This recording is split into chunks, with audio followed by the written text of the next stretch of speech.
मित्रांनो, लिसन टू री ॲप्लिकेशन तुम्हाला सर्व प्रकारचे स्पर्धा परीक्षांसाठी आवश्यक असणारे ऑडिओ बुक्स, ऑडिओ नोट्स आणि इतर मटेरियल देखील उपलब्ध करून देते. 11.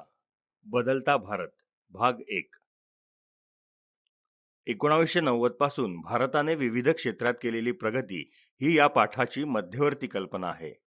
1989 नंतर विविध क्षेत्रात झालेल्या सुधारणा, तंत्रज्ञानाची प्रगती याची माहिती आपण काही प्रातिनिधिक उदाहरणांच्या आधारे घेणार आहोत. 11.1 जागतिकीकरण. 1990 पूर्वीचा भारत आणि नंतरचा भारत यात प्रचंड अंतर आहे. 1991 नंतर भारताने आर्थिक उदारीकरणाचे जे धोरण स्वीकारले त्यामुळे भारत बदलून गेला. गॅट करार. दुसऱ्या महायुद्धाच्या काळात अनेक राष्ट्रांनी स्वराष्ट्राच्या व्यापारी हितासाठी संरक्षक कर किंवा जकातींचे धोरण स्वीकारले होते. त्यामुळे व्यापारात घट झाली. या समस्येवर विचारविनिमय करण्यासाठी क्युबामध्ये 56 राष्ट्रांची बैठक झाली. या बैठकीत आंतरराष्ट्रीय व्यापाराशी संबंधित समस्या सोडवण्यासाठी एक कायमस्वरूपी आंतरराष्ट्रीय व्यापार संघटना स्थापण्याचे ठरले.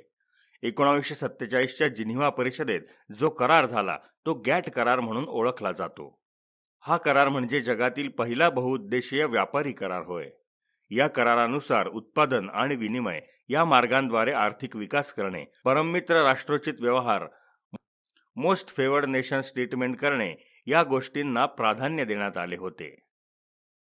गॅट करारानुसार दरवर्षी जिनिव्हा येथे या संघटनेचे अधिवेशन भरत असे. या अधिवेशनात सभासद देशांचे प्रतिनिधी उपस्थित राहत. प्रत्येक देशाला एक मत होते. आंतरराष्ट्रीय व्यापारातील अडीअडचणींविषयी या अधिवेशनात चर्चा होऊन निर्णय घेतले जायचे. गॅटचे रूपांतर पुढे जागतिक व्यापार संघटनेत झाले. जागतिक व्यापार संघटना, वर्ल्ड ट्रेड ऑर्गनायझेशन. संपूर्ण जग व्यापारासाठी खुले करणे या प्राथमिक उद्देशाने 1 जानेवारी 1995 रोजी जगातील 123 राष्ट्रांनी एक संघटना स्थापन केली. ही संघटना म्हणजे जागतिक व्यापारी संघटना होय. भारताने जागतिक व्यापार संघटनेचे सभासदत्व स्वीकारले. WTOचे महासंचालक आर्थर डंकेल यांनी जागतिक व्यापार संघटनेच्या स्थापनेसाठी पायाभूत असणारा एक मसुदा तयार केला. हा मसुदा डंकेल प्रस्ताव म्हणून ओळखला जातो. सरकारी जकात आणि अन्य निर्बंधांपासून मुक्त व्यापार हा या मसुद्याचा गाभा होता.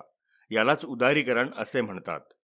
सहभागी सदस्य राष्ट्रांनी एक नियमावली सर्वानुमते स्वीकारून आंतरराष्ट्रीय व्यापारास चालना देण्याचे सूत्र मान्य केले. सुरुवातीला अनुदाने, आयात निर्यात, परकीय गुंतवणूक, संरक्षित क्षेत्रे, शेती, तंत्रज्ञान आणि सेवा क्षेत्र याविषयीच्या तरतुदी करण्यात आल्या. भारताने सदस्यत्व स्वीकारल्यानंतर आर्थिक प्रगतीवर भर दिला. या संदर्भात तत्कालीन प्रधानमंत्री PV नरसिंहराव, अर्थमंत्री मनमोहन सिंग यांचे योगदान मोलाचे होते. हे धोरण आणखी पुढे नेण्याचे कार्य प्रधानमंत्री अटल बिहारी वाजपेयी आणि त्यांच्यानंतरचे प्रधानमंत्री मनमोहन सिंग यांनी केले. या संघटनेच्या 2006 मध्ये प्रसिद्ध झालेल्या अहवालामध्ये भारताच्या वाढणाऱ्या आर्थिक विकास दराची नोंद विशेषत्वाने घेतली आहे. परकीय थेट गुंतवणुकीत वाढ, दारिद्र्य रेषेखालील लोकसंख्येच्या प्रमाणात झालेली घट, बालमृत्यूंच्या संख्येमध्ये झालेली घट, साक्षरता, पिण्याचे पाणी, सांडपाणी या संदर्भातील सोयीसुविधांची वाढती उपलब्धता या गोष्टींची नोंदही या अहवालात आहे. आयात निर्बंध हटवणे, बौद्धिक मालमत्तेच्या अधिकारांबाबत सुधारणा, पेटंट कायद्यात सुधारणा या मार्गांद्वारे भारताने जागतिक अर्थकारणात स्वतःला जोडून घेतले आहे. 11.2 विविध क्षेत्रातील बदल. देश बदलत आहे हे कसे ओळखावे तर त्याची काही सूचक चिन्हे असतात. ग्रामीण भाग बदलत आहे का? आपल्या आजूबाजूचे रस्ते बदलत आहेत का? वाहतूक व्यवस्था सुधारत आहे का? शहरे कात टाकत आहेत का? संपर्क यंत्रणा बदलत चालली आहे का? संरक्षण व्यवस्था युद्ध तयारीच्या आणि संरक्षणाच्या आधुनिकीकरणाला प्राधान्य देते आहे का? नागरिकांना त्यांचे अधिकार योग्य पद्धतीने वापरता येतात का? या प्रश्नांची उत्तरे जर सकारात्मक असतील तर बदल घडत आहेत हे नक्की समजावे. चला तर विविध क्षेत्रात काय काय बदल घडून आले ते समजून घेऊया. 11.2.1 जागतिकीकरणाच्या रेट्यात ग्रामीण भागाकडे दुर्लक्ष होऊ नये, शहरे आणि ग्रामीण भाग यात विकासाचा असमतोल निर्माण होऊ नये म्हणून ग्रामीण विकासाच्या अनेक योजना सुरू करण्यात आलेल्या आहेत. या योजना सुरू करताना पूर्वीच्या काही योजनांचा आढावा घेऊन योजनांना नव्या योजनांची जोड देण्यात आली आहे. काही जुन्या योजना नव्या योजनांमध्ये विलीन करण्यात आल्या आहेत. आमचे असेच ऑडिओ लेक्चर ऐकत राहण्यासाठी तुम्ही या ऑडिओ सोबतच्या लिंकवर क्लिक करून प्ले स्टोअरवरून आपले ॲप्लिकेशन डाउनलोड करू शकता. वाढत्या लोकसंख्येसाठी रोजगार निर्माण करणे हे सरकार पुढचे एक मोठे आव्हान आहे. सरकारने यासाठी ज्या उपाययोजना केल्या आहेत त्यांची आपण थोडक्यात माहिती घेऊया. प्रधानमंत्री रोजगार योजना. सुशिक्षित तरुणांना रोजगार उपलब्ध करून देण्याच्या उद्देशाने वाणिज्य आणि उद्योग मंत्रालयाने 2 ऑक्टोबर 1993 रोजी ही योजना सुरू केली. या योजनेत शहरी आणि ग्रामीण तरुणांना रोजगार व उद्योगाच्या संधी उपलब्ध करून देण्यात आल्या. महात्मा गांधीजींच्या जन्मदिवसाचा मुहूर्त साधूनच प्रधानमंत्री रोजगार योजना आणि रोजगार हमी योजना सुरू झाल्या. रोजगार हमी योजनेमध्ये कृषी क्षेत्रातील बेरोजगारांना रोजगाराची हमी देण्यात आली होती. शेतीचे काम नसेल त्या दिवसांमध्ये जो मागेल त्याला काम देणे हाच या योजनेचा उद्देश होता. सुरुवातीला भारतातील 257 जिल्ह्यांमधून ही योजना सुरू झाली. दारिद्र्य रेषेखालील गरजू कुटुंबातील 2 तरुणांना 100 दिवस रोजगार उपलब्ध करून देण्याचे उद्दिष्ट ठरवण्यात आले. डिसेंबर 2001 मध्ये ही योजना ग्रामीण रोजगार योजनेत विलीन करण्यात आली. 1998 मध्ये शेतकऱ्यांच्या अडीअडचणीच्या वेळी आधार मिळावा म्हणून किसान क्रेडिट कार्ड योजना सुरू झाली. शेतकऱ्यांना शेतीसाठी आवश्यक असणाऱ्या वस्तू विकत घेण्यासाठी निधी उपलब्ध व्हावा यासाठी ही योजना सुरू झाली. पुढे कार्डधारक शेतकऱ्यांसाठी अपघात विमा सुविधा सुरू झाली. सुवर्ण जयंती ग्रामीण स्वयंरोजगार योजना. 1999 मध्ये ही योजना सुरू करण्यात आली. एकात्मिक ग्रामीण विकास योजना, स्वयंरोजगारासाठी ग्रामीण युवकांकरता प्रशिक्षण कार्यक्रम, ग्रामीण महिला व बाल विकास कार्यक्रम, ग्रामीण कारागिरांना आधुनिक अवजारांच्या वाटपाचा कार्यक्रम, गंगा कल्याण योजना, 10 लाख विहिरी खोदण्याची योजना अशा सर्व योजना एकत्र करण्यात येऊन वरील योजना सुरू करण्यात आली. 2005-06 मध्ये या योजनेचे 12,07,000 लाभार्थी होते. जवाहर ग्राम समृद्धी योजना. 1999 मध्ये ग्रामीण भागातील बेरोजगार स्त्री पुरुषांना पुरेसा रोजगार देण्यासाठी ही योजना सुरू करण्यात आली. 2001 मध्ये या योजनेचे संपूर्ण ग्रामीण रोजगार योजनेत विलीनीकरण करण्यात आले. संपूर्ण ग्रामीण रोजगार योजना, रोजगार आश्वासन योजना आणि जवाहर ग्राम समृद्धी योजना यांचे विलीनीकरण करून 2001 मध्ये ही योजना सुरू झाली. ग्रामीण भागात रोजगाराच्या संधी उपलब्ध करणे, कामाच्या बदल्यात धान्य देणे इत्यादी तरतुदी या योजनेत होत्या. 2004 मध्ये देशातील आर्थिकदृष्ट्या सर्वाधिक मागे असणाऱ्या 150 जिल्ह्यांमध्ये कामाच्या बदल्यात धान्य ही योजना राबवण्यास सुरुवात झाली. दुष्काळापासून संरक्षणासाठी जलसंवर्धन व शेत जमिनींचा विकास यावर भर देण्यात आला. 2006 मध्ये ही योजना राष्ट्रीय ग्रामीण रोजगार हमी योजनेत समाविष्ट करण्यात आली. राष्ट्रीय ग्रामीण रोजगार हमी. ग्रामीण भागातील आर्थिक विषमता, दारिद्र्य, उपासमार आणि बेरोजगारी यांचे निर्मूलन करण्याच्या उद्देशाने ही योजना केंद्र सरकारने सुरू केली. ग्रामीण भागातील प्रत्येक कुटुंबातील एका व्यक्तीस किमान 100 दिवस काम करण्याची हमी दिली गेली. 2008 पर्यंत भारतातील सुमारे 350 जिल्ह्यात ही योजना सुरू झाली. कृषी व पशुधन. बदलत्या भारताबरोबरच कृषी क्षेत्रही बदलत आहे. 2011च्या जनगणनेनुसार भारतातील एकूण लोकसंख्येपैकी 54% आसपासची लोकसंख्या कृषी आणि कृषी संबंधित क्षेत्राशी निगडीत आहे. मृदा स्वास्थ्य कार्ड योजनेद्वारे म्हणजेच सॉइल हेल्थ कार्ड स्कीमद्वारे जमिनीची सुपीकता वाढवावी, उत्पादन वाढवावे हे उद्दिष्ट आहे. प्रधानमंत्री कृषी सिंचन योजनेअंतर्गत कृषीसाठी पाण्याची उपलब्धता करून देणे, सिंचनासाठी अधिकाधिक सुविधा उपलब्ध करून देणे याला प्राधान्य दिले आहे. कृषी विकास योजनेअंतर्गत सेंद्रिय शेती आणि शेतकऱ्यांचे उत्पन्न वाढवणे हा उद्देश आहे. प्रधानमंत्री पीक विमा योजनेअंतर्गत शेतकऱ्यांचे कल्याण साधण्याचा प्रयत्न करण्यात येत आहे. पशुपालन, डेअरी, मत्स्य विभाग, कृषी संशोधन व शिक्षणावर भर देण्यात येत आहे. कृषी सहकार आणि शेतकरी कल्याण असा त्रिसूत्री कार्यक्रम राबवण्यात भर देण्यात आला. 2007 मध्ये शेतकऱ्यांसाठी एक राष्ट्रीय धोरण आखण्यात आले.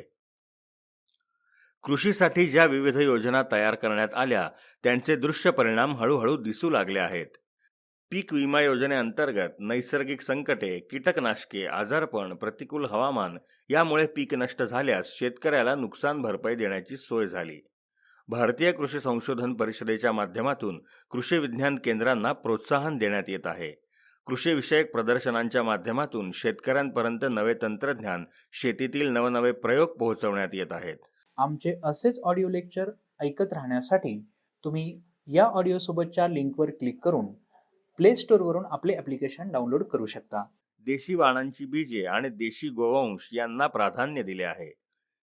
शेळी या पाळीव प्राण्यासंदर्भात अखिल भारतीय पातळीवर संशोधन करण्यात आले. आदिवासी पाड्यांमध्ये लोकांचे दैनंदिन जीवनमान सुधारण्यासाठी शेळी या पाळीव प्राण्याच्या संगोपनावर लक्ष केंद्रित करण्यात येत आहे. शेळी हा त्यांचा जगण्याचा आधार झाला आहे. ग्रामीण भागातील कुक्कुटपालनावर विशेषतः लक्ष दिले गेले. अशा विविध प्रयत्नातून भारत पशुपालन, दूध डेअरी, दूध उत्पादन, डेअरी विकास, मत्स्यपालन, पशुधन उत्पादन, अंडी, लोकर उत्पादन, मांस उत्पादन या क्षेत्रात प्रगती करत आहे. राष्ट्रीय पशुधन मिशनच्या माध्यमातून पशुधनासंदर्भात भारताने 2014-15 पासून जोरदार प्रगती करायला सुरुवात केली. यात चारा उपलब्धता, कर्ज उपलब्धी, पशुपालकांचे संघटन करणे व त्यांच्या अडीअडचणी समजून घेणे यावर भर देण्यात येत आहे. भारतात पशूंची गणना सर्वप्रथम 1919-20 मध्ये झाली. 2012 मध्ये 19वी पशुगणना करण्यात आली. भारतात पूर्वी मासे पकडण्याचा व्यवसाय महत्त्वाचा होता. त्याची जागा मत्स्यपालनाने घेतली आहे.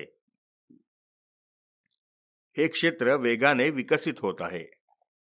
प्रधानमंत्री ग्राम सडक योजना 2000 मध्ये ग्रामीण भागाच्या विकासात पक्क्या रस्त्यांचे महत्त्व जाणून घेत केंद्र सरकारने प्रधानमंत्री ग्राम सडक योजना सुरू केली.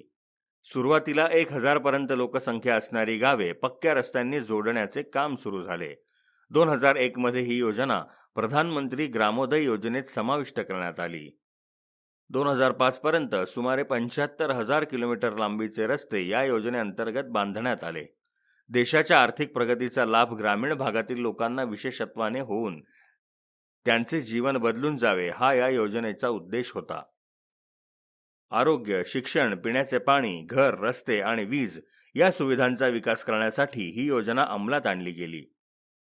11.2.2 नागरी विकासाच्या योजना जवाहरलाल नेहरू नागरी राष्ट्रीय पुनरुत्थान मिशन ही शहरांचा चेहरामोहरा बदलणारी योजना 2005 मध्ये सुरू झाली. या योजनेतून देशातील प्रमुख रस्ते, सार्वजनिक वाहतूक, पाणी पुरवठा, सांडपाणी व मलनिस्सारण व्यवस्था, गरीब वस्ती विकास सुधारणा कार्यक्रमांना चालना देण्यात आली. सुवर्ण चतुष्कोन योजना 1998 मध्ये केंद्र सरकार दिल्ली, मुंबई, चेन्नई, कोलकाता या 4 शहरांना जोडणाऱ्या महामार्गाच्या योजनेची घोषणा केली. राष्ट्रीय महामार्ग प्राधिकरणाच्या माध्यमातून ही योजना राबवण्याचे ठरले. देशाच्या 4ही भागांना जोडणारे 2 महामार्ग विकसित करणे, देशातील महत्त्वाच्या बंदरांपर्यंत जलद वाहतुकीच्या सोयी करणे इत्यादी कामांचा वरील योजनेत समावेश होता. जानेवारी 2008 पर्यंत एकूण 7,300 किलोमीटर लांबीच्या महामार्गाचे जवळपास 1/4 काम पूर्ण होऊन या योजनेने गती घेतली आहे. मेट्रो रेल्वे 2002 मध्ये दिल्ली शहरात मेट्रो रेल्वे सुरू झाली. जमिनीवर आणि जमिनीच्या खाली धावणाऱ्या मेट्रोमुळे भारतातील महानगरांच्या वाहतूक व्यवस्थेत बदल घडून येत आहे. मेट्रोमुळे वाहतूक जलद झाली. 11.2.3 संपर्क साधने, टपाल खाते. इसवी सन 1966 मध्ये इंग्रजांनी भारतात टपाल खाते सुरू केले. आता त्याला 2.5 शतके उलटून गेली आहेत. एकेकाळी फक्त पत्रांची देवाणघेवाण करणाऱ्या पोस्टाने 21व्या शतकात कात टाकली आहे. पोस्टाने आर्थिक क्षेत्रात सुद्धा पदार्पण केले आहे.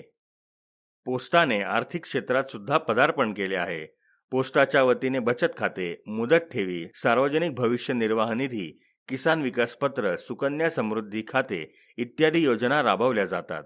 यासाठी ऑगस्ट 2018 पर्यंत 23,557 पोस्ट ऑफिसेसचे रूपांतर कोअर बँकिंग सोल्युशनमध्ये करण्यात आले.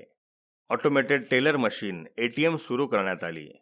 युनिट ट्रस्ट ऑफ इंडियाची म्युच्युअल फंड संबंधित उत्पादने ग्राहकांसाठी पोस्ट ऑफिसेसमधून उपलब्ध करून देण्यात आली आहेत. परदेशातून भारतात एखाद्या व्यक्तीला पैसे पाठवण्याच्या यंत्रणेत पोस्ट खाते महत्त्वाची भूमिका बजावत आहे. स्पीड पोस्ट या सेवेने पोस्टाचा चेहरामोहरा बदलला आहे. 1986 मध्ये सुरू झालेल्या या सेवेने सध्या दर महिन्याला सुमारे 300 कोटीपेक्षा अधिक पत्रे वा पार्सल पाठवली जातात. स्पीड पोस्ट अंतर्गत पत्र पाठवल्यास पत्र पाठवणाऱ्या व्यक्तीचा मोबाईलवर पत्र पोहोचवल्याचा एक SMS येतो. यामुळे पोस्टाची सेवा अधिक विश्वसनीय आणि गतिमान झाली आहे. याच्याच जोडीला पासपोर्ट सुविधा उपलब्धी, व्यावसायिक parcel, cash on delivery, logistics post, हवाई मालवाहतूक या क्षेत्रात पोस्टाने गती घेतली आहे. पूर्वी मोठ्या प्रमाणावर वस्तू, पत्रे, छापील मजकूर पाठवताना पत्र घडी घालून पाकिटात टाकणे, पाकिट चिटकवणे, पत्ता चिटकवणे इत्यादी कामे करावी लागत. आता पोस्ट खाते या सर्वच गोष्टी स्वतः जादा शुल्क आकारून करू लागले आहे. यामुळे पोस्टाचा व्यवसाय वाढला आहे. 1,55,000 पोस्ट ऑफिसेसच्या माध्यमातून विविध बिले, राख्या, दिवाळी शुभेच्छा पत्रे इत्यादी सुविधा पुरवल्या जात आहेत.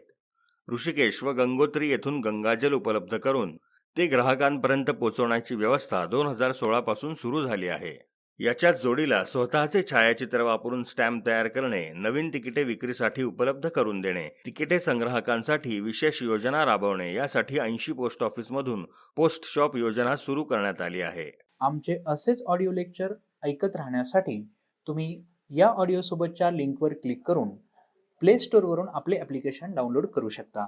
जाणून घेऊया. टपाल तिकीट संग्राहकांकडे टपाल खाते लक्ष देते. टपाल तिकिटे गोळा करणे हा आंतरराष्ट्रीय पातळीवरील मोठा छंद आहे. संग्राहकांसाठी कमी संख्येत उत्कृष्ट कलात्मक दृष्टीची तिकिटे छापली जातात. एप्रिल 2017 ते मार्च 2018 या वर्षात पोस्ट विभागाने विविध विषयांशी संबंधित 50 तिकिटे छापली. यात मेघालयातील गुंफा, दुर्मिळ पक्षी, रामायण, महाभारत, भारतीय खाद्यपदार्थ, घरटी, कलात्मक विहिरी, उदाहरणार्थ गुजरातमधील राणी की बाव, हातपंखे, सूर्यमाला, भारतातील शिरोभूषण, उदाहरणार्थ पगडी, गांधी टोपी, चंपारण्य सत्याग्रहाची शताब्दी इत्यादी विषयांचा समावेश आहे. वेगवेगळ्या 40 देशात भारतीय दूतावासाच्या माध्यमातून रामायणासंदर्भातील तिकिटे प्रकाशित करण्यात आली आहेत. 11.3 अर्थक्षेत्र. या क्षेत्रात अभूतपूर्व घडामोडी घडून आल्या. येथे एक उदाहरण अभ्यासासाठी घेतले आहे. स्वतंत्र निर्गुंतवणूक मंत्रालय. उदारीकरणाच्या धोरणातून सार्वजनिक क्षेत्रातून शासनाची गुंतवणूक काढून घेण्याच्या भूमिकेतून भारत सरकारने हे मंत्रालय स्थापन केले. खाण उद्योग, तेल संशोधन व शुद्धीकरण, रस्ते, बंदरे, दूरसंचार क्षेत्र, ऊर्जा क्षेत्र यातील गुंतवणूक हळूहळू कमी करण्याकडे सरकारने लक्ष दिले. सन 2002 मध्ये विमान वाहतूक, तेल क्षेत्र, दूरसंचार या क्षेत्रात परकीय गुंतवणुकीस सरकारने परवानगी दिली. खासगीकरण, उदारीकरण आणि जागतिकीकरण खौजा या नव्या धोरणांमुळे आत्मविश्वास वाढलेल्या भारतीय कंपन्यांनी 2005 मध्ये पोलाद, औषध निर्मिती, चहा आणि मोटार उद्योगातील काही परदेशी कंपन्या विकत घेतल्या आणि जागतिक व्यापारात स्वतःचे स्थान दृढ केले. सन 2016 मध्ये या मंत्रालयाचे नाव department of investment and public asset management DIPAM असे करण्यात आले. 11.4 ब्रिक्स संघटनेची स्थापना 2006 मध्ये ब्राझील, रशिया, भारत, चीन, साऊथ आफ्रिका या राष्ट्रांच्या पुढाकाराने झाली. या देशांच्या नावातील आद्याक्षरे घेऊन ब्रिक्स नाव तयार करण्यात आले. या राष्ट्रांमधील व्यापार वाढवणे या उद्देशाने ब्रिक्सची स्थापना झाली आहे. 2019 मध्ये ब्रिक्स राष्ट्रांची 11वी परिषद ब्राझील येथे झाली. या परिषदेचा मध्यवर्ती विषय economic growth for an innovative future असा होता. या परिषदेत वैज्ञानिक सहकार्य, तंत्रज्ञान व नवोन्मेष, डिजिटल अर्थव्यवस्था, बहुराष्ट्रीय गुन्हेगारी, आर्थिक गैरव्यवहार इत्यादी विषयांवर चर्चा झाली. 11.5 विज्ञान आणि तंत्रज्ञान. या भागात विज्ञान आणि तंत्रज्ञानातील मोजक्या घटनांचा आढावा घेतलेला आहे. म्हणजेच centre of development of advance computing यांच्या पुढाकाराने परम 8000 हा महासंगणक निर्माण करण्यात आला. परम 10000 हा महासंगणक 1998 मध्ये आकाराला आला. या महासंगणकाची गणिती क्षमता प्रचंड होती. यामुळे भारताचा महासंगणकाच्या जागतिक बाजारपेठेत प्रवेश झाला. महासंगणक निर्मितीचे उच्च तंत्रज्ञान प्राप्त असलेल्या जगातील प्रमुख देशांमध्ये भारताला स्थान मिळाले. 1999 मध्ये यापेक्षा अधिक विकसित असा परमपद्म महासंगणक तयार करण्याचा उपक्रम हाती घेण्यात आला. 2003 मध्ये परमपद्म महासंगणक राष्ट्राला समर्पित करण्यात आला. उदारीकरणाचा फायदा भारतीय सॉफ्टवेअर उद्योगांना मिळाला.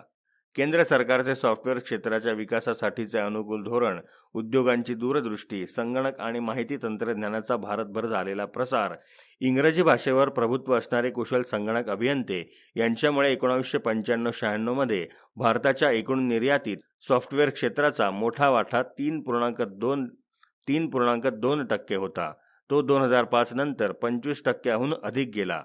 1995 मध्ये भारतातील प्रमुख महानगरात इंटरनेट सेवा सुरू झाली. 2004 मध्ये टाटा कन्सल्टन्सी सर्व्हिसेस ही कंपनी सॉफ्टवेअर सेवा पुरवणारी आशियातील सर्वात मोठी कंपनी ठरली. पुणे आणि बंगळुरू येथून माहिती तंत्रज्ञान उद्योगाची विशेष केंद्रे म्हणून प्रसिद्धीला आली. आमचे असेच ऑडिओ लेक्चर ऐकत राहण्यासाठी तुम्ही या ऑडिओसोबतच्या लिंकवर क्लिक करून प्ले स्टोअरवरून आपले ॲप्लिकेशन डाउनलोड करू शकता. भारतातील आंतरजाल तंत्राचा उपयोग करणाऱ्यांच्या संस्थेमध्ये लक्षणीय वाढ होत आहे. माहिती तंत्रज्ञान क्षेत्रातील भारतीय अभियंत्यांना जगभर वाढती मागणी आहे. विज्ञानाच्या क्षेत्रात आपली अण्वस्त्र सज्जता सिद्ध करण्यासाठी भारताने राजस्थानमधील पोखरण येथे 2 वेळा अणुस्फोट चाचणी केली. समुद्र किनारे आणि हवामान याविषयी उपयोगी माहिती गोळा करण्यासाठी ओशनसॅट या भारताच्या उपग्रहाचे ध्रुवीय कक्षेत पदार्पण झाले. 2000 मध्ये दूरध्वनी सेवा, सेल्युलर फोन, इंटरनेट, ब्रॉडबँड सेवा देण्यासाठी भारत संचार निगम लिमिटेड कंपनीची स्थापना झाली. भारतीय विज्ञान काँग्रेस संस्था, इंडियन सायन्स काँग्रेस असोसिएशन या संस्थेची स्थापना 15 जानेवारी 1914 रोजी झाली. भारतातील वैज्ञानिक वातावरणास प्रोत्साहन व शोधनिबंध, संशोधन पत्रिका, नियतकालिके यांचे प्रकाशन करणे हा उद्देश. 1975 मध्ये 62व्या संमेलनाचे अध्यक्ष प्रथमच महिला वैज्ञानिक असीमा चटर्जी यांनी भूषवले. 2007 मध्ये भारताने अवकाश संशोधनातील एका नव्या क्षेत्रात पदार्पण केले. इटलीचा उपग्रह भारताने व्यापारी तत्वावर अंतराळात सोडला. हे काम मिळवण्यासाठी अन्य राष्ट्रांनी चढ्या दराने किंमत आकारली होती. भारताने वाजवी किंमत आकारून हे काम केले. तरीही भारताला या व्यवहारातून नफा मिळाला. व्यापारी तत्वावर काम करण्यापूर्वी भारताने अर्जेंटिना, बेल्जियम, दक्षिण कोरिया, इंडोनेशिया आणि जर्मनी या देशांचे उपग्रह अंतराळात सोडले होते. 2008 मध्ये भारताने प्रक्षेपित केलेल्या चांद्रयान-1 या उपग्रहाद्वारे चंद्रावर पाण्याचे पुरावे सापडले. त्यानंतर मंगळयान आणि चांद्रयान-2 हे उपग्रह सोडले. Voter verified paper audit trail. Bharat सरकारने 2011 मध्ये नागालँडच्या विधानसभेच्या निवडणुकीसाठी या यंत्राचा वापर करण्यास सुरुवात केली. 2019 पासून लोकसभा निवडणुकीसाठी या यंत्राचा सार्वत्रिक वापर झाला. मतदाराला आपण कोणाला मत दिलेले आहे हे यंत्रातील स्लिपद्वारे तपासता येते. मतदानानंतर काही सेकंदांसाठी मतदाराला स्लिप दिसते. मतदाराला या तंत्राद्वारे स्वतःच्या मताची खात्री करता येते. 11.6 संरक्षण विषयक घडामोडी. 1999 मध्ये पाकिस्तानने काश्मीरमध्ये घुसखोरी केली. या घुसखोरीतून भारत-पाकिस्तान युद्ध सुरू झाले. हे युद्ध प्रामुख्याने कारगिल द्रास भागात घडले. यामुळे या युद्धास कारगिल युद्ध म्हणतात. ऑपरेशन विजय या मोहिमेअंतर्गत भारताने पाकिस्तानला नमवले. या युद्धाच्या निमित्ताने लष्कराच्या आधुनिकीकरणावर भर देण्याची गरज निर्माण झाली. लष्कराचे आधुनिकीकरण, शस्त्रास्त्र सज्जता, सैनिकांचे प्रशिक्षण या संदर्भात अधिक जागरूकता आली. 2009 मध्ये भारताने अण्वस्त्र वाहून नेणाऱ्या अरिहंत या पाणबुडीची निर्मिती केली. ही भारतातील पहिली अत्याधुनिक अशी अण्वस्त्रवाहक पाणबुडी होय. अशा पाणबुडीची निर्मिती करण्याचे तंत्रज्ञान साध्य करणारा भारत हा जगातील 6वा देश ठरला.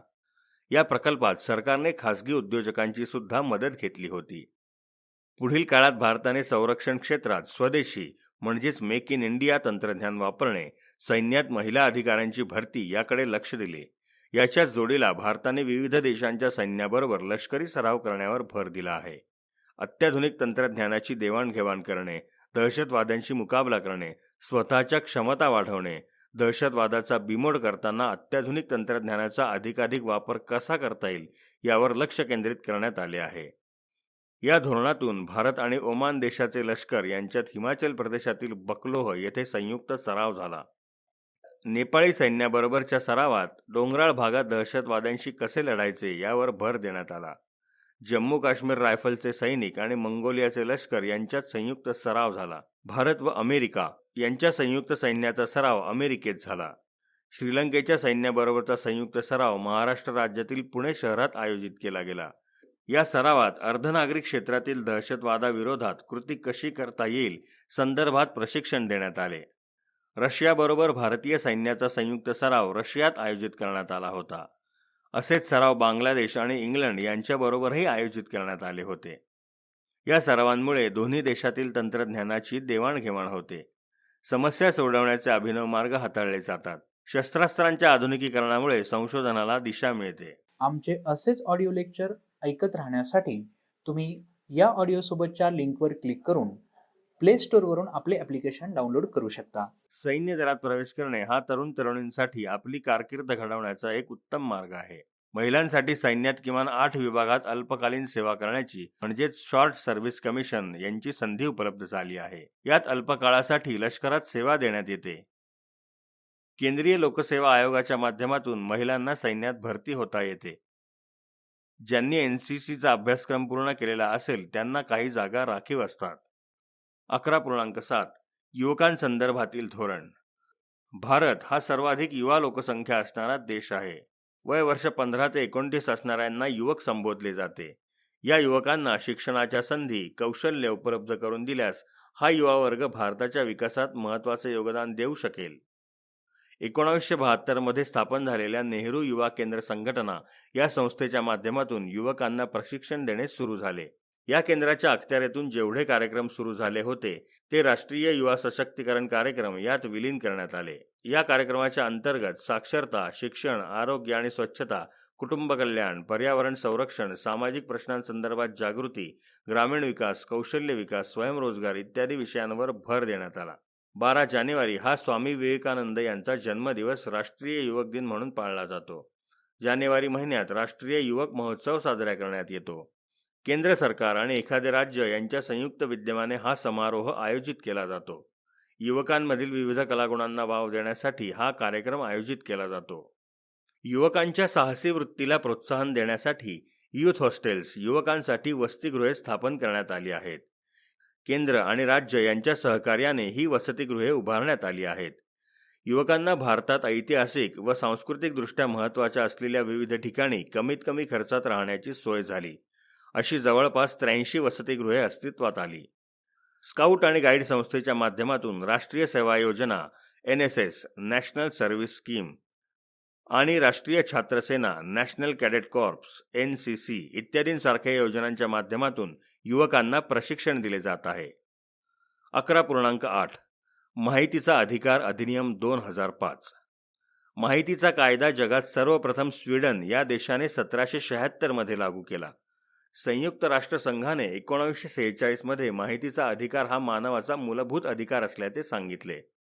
1982 मध्ये जयपूर शहरातील A.K. कुलवाल यांनी या कामी पुढाकार घेतला. जयपूर शहरातील अस्वच्छतेच्या संदर्भात नगरपालिका काय कार्यवाही करते हे समजून घेण्यासाठी कुलवाल यांनी एक अर्ज केला. या संदर्भात उच्च न्यायालयातील खटल्यात न्यायाधीशांनी आपल्या निकालपत्रात माहितीचा अधिकार हा नागरिकांचा मूलभूत अधिकार असल्याचे स्पष्ट केले. श्रीमती अरुणा रॉय यांनी 1990 मध्ये राजस्थानमध्ये मजदूर किसान शक्ती संघटन चळवळ चालवली. बिलासपूरचे तत्कालीन विभागीय आयुक्त हर्ष मंडर यांनी सप्टेंबर 1996 मध्ये अन्नधान्य वितरण व्यवस्था व रोजगार विनिमय याबाबतची माहिती उघड करण्याचे धाडस दाखवले. अण्णा हजारे यांचे महाराष्ट्रातील माहितीच्या अधिकाराबाबतचे 2001चे आंदोलन निर्णायक ठरले. केंद्र शासनाचा माहिती अधिकार कायदा 12 ऑक्टोबर 2005 पासून महाराष्ट्रात लागू झाला. या कायद्यानुसार माहितीचा अर्थ अभिलेख, दस्तऐवज, डॉक्युमेंट, न्यापणे, मेमो, ईमेल, अभिप्राय, सल्ला, प्रसिद्धीपत्रके, परिपत्रके, आदेशपत्र, परिपत्रके, आदेश, रोजवया, लॉगबुक, निविदा, टेंडर्स, अहवाल, प्रतिमाने, मॉडेल्स, इलेक्ट्रॉनिक स्वरूपात साठवलेली आधार सामग्री, डेटा इतकेच नव्हे तर सार्वजनिक प्राधिकरणात अस्तित्वात असलेल्या अन्य कोणत्याही कायद्याखाली उपलब्ध होऊ शकणारी एखाद्या खाजगी संस्थेविषयीची वा व्यक्तिविषयक माहिती या सगळ्या माहितीची म्हणजेच इन्फॉर्मेशनचा या व्याख्येत समावेश होतो.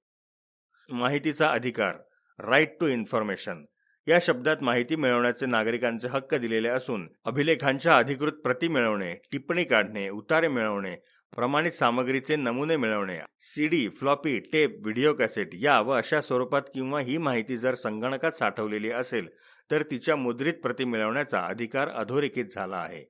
नागरिक सार्वजनिक प्राधिकरणाच्या माहिती अधिकाऱ्यांकडे लेखी अर्ज करून माहिती मागवू शकता. 11.9 राज्यांची पुनर्रचना. इसवी सन 2000 हे वर्ष नवीन राज्यांच्या निर्मितीसाठी महत्त्वाचे ठरले.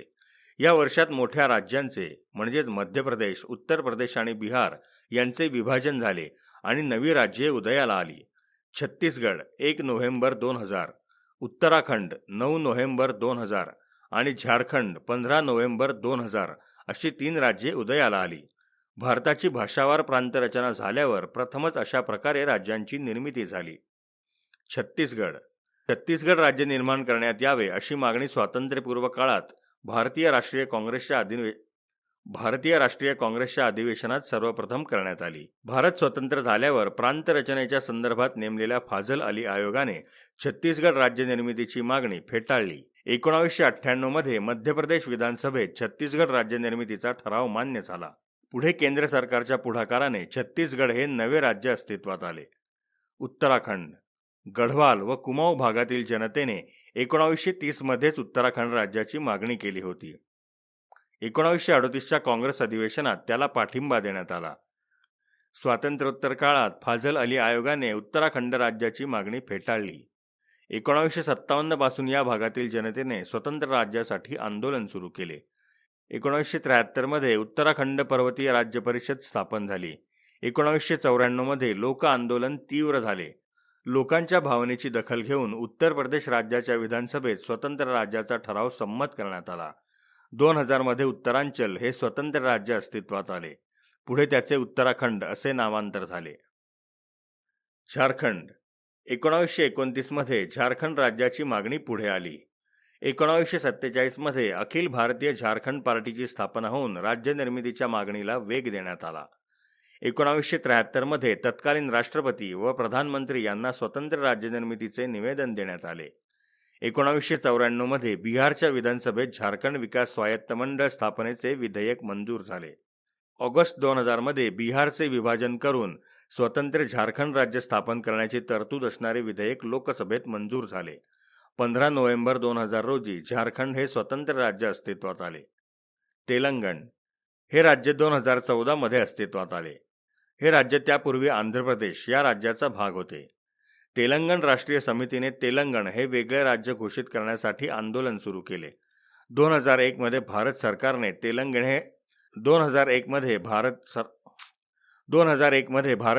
तेलंगण हे स्वतंत्र राज्य होणार नाही असे जाहीर केले. 2014 मध्ये संसदेने या प्रस्तावास मान्यता दिली. 2 जून 2014 रोजी तेलंगण हे स्वतंत्र राज्य अस्तित्वात आले. स्वतंत्र राज्याच्या राज्यघटनेतील 317व्या कलमान्वये या राज्याला विशेष दर्जा देण्यात आला होता. 1947 मध्ये प्रेमनाथ डोगरा यांनी प्रजा परिषद पक्ष स्थापन केला. या पक्षाने सुरुवातीला एक विधान एक प्रधान एक निशाण अशी घोषणा दिली. 1952 मध्ये एक देश में दो विधान दो प्रधान दो निशाण नहीं चलेंगे अशी घोषणा पुढे आली. जम्मू काश्मीरचे भारतात संपूर्ण विलिनीकरण व्हावे अशी या पक्षाची मागणी होती.